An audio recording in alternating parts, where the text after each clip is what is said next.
Alright, so it's 2020 and it's quarantine, so I figured what not better to do than to rip into my car.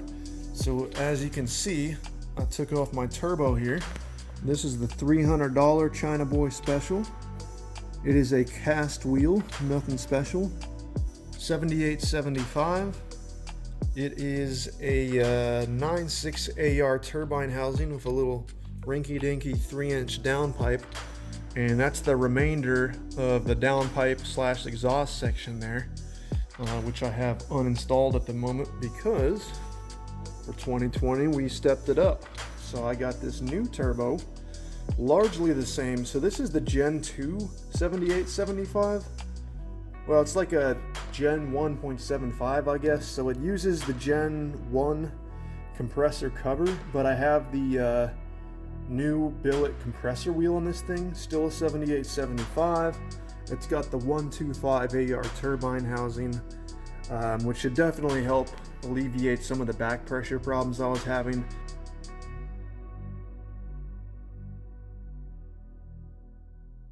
And instead of having the super sharp radius like go through here, out and down here, that should also help my back pressure.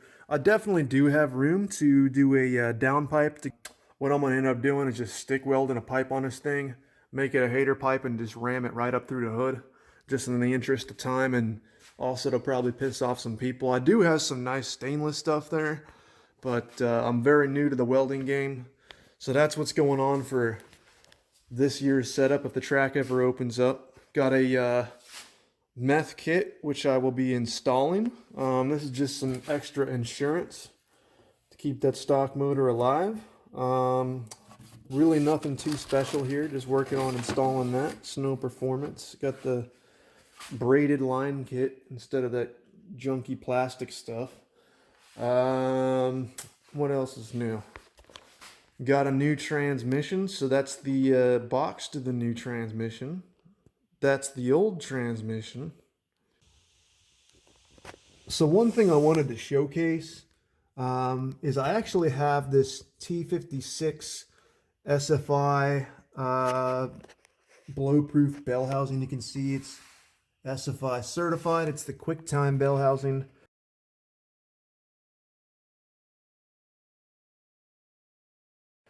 And it bolts really nicely to this transmission. I was kind of getting worried with the stock transmission and LS7 clutch. I went like 10s repeatedly on a junk clutch. I was super worried it was just going to like completely blow up, and now I got this insurance. And I also have a good clutch in it. This has a McLeod or McLeod or whatever you want to call them, RXT.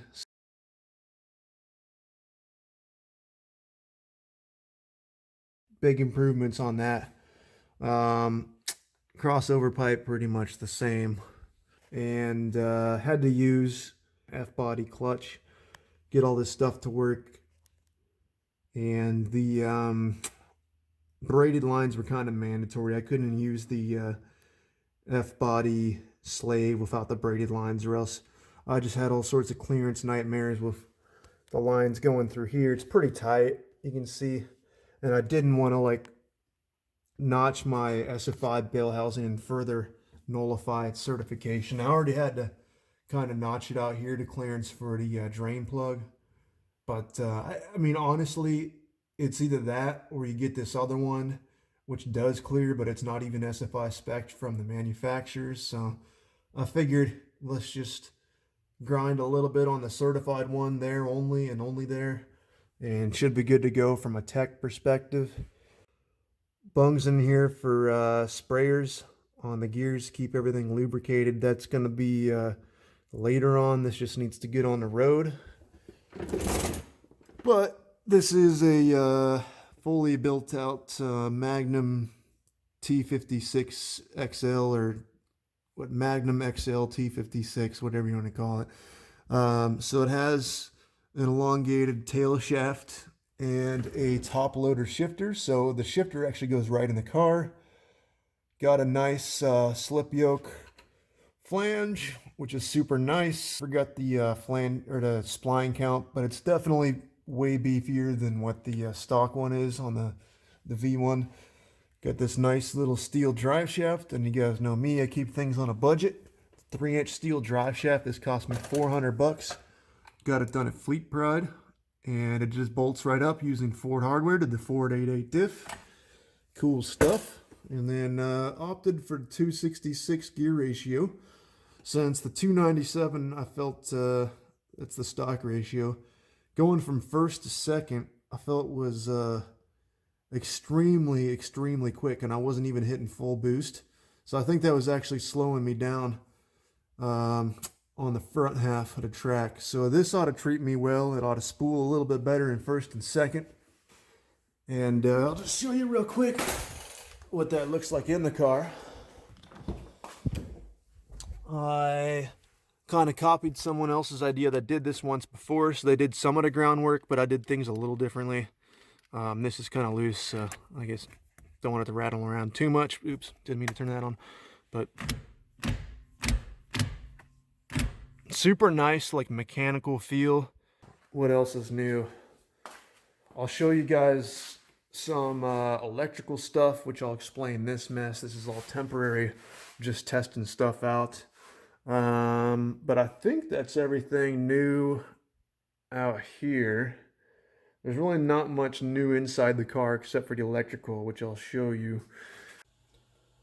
All right, so check this out. Did a bunch of wiring in the car. So we got my boost controller here. That's nothing new. Although I got sick of messing around with it when I was getting ready to stage. I wanted to change my boost parameters and my presets. I would have to like mess around with this single switch. Super annoying and like the most tedious, difficult menus ever. So now, got it wired to where I can just flip a switch and go to my other predefined boost settings. So that's the hot tune-up, soft tune-up, pretty cool. And then over here, I tried to wire in these switches for like an OEM plus look. This one activates the LNC 2000, particularly like it pulls 5 degrees globally. It's kind of like a timing retard. So if you want to use nitrous, when you're running 93 and you want to be extra safe, you can just trigger that and it pulls 5 degrees globally.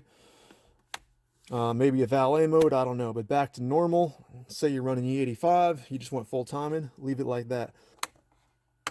Doesn't do anything right now, but if I press the clutch pedal, then it's armed. So what this is doing, number one, every time I press the clutch with this armed, it activates the launch controller, so it'll hold 3,800 RPM. In addition to that, it kind of acts as like a strain gauge or a two-step when you're shifting. And in addition to that, it does something super cool. So it actually activates a relay. Let me explain this.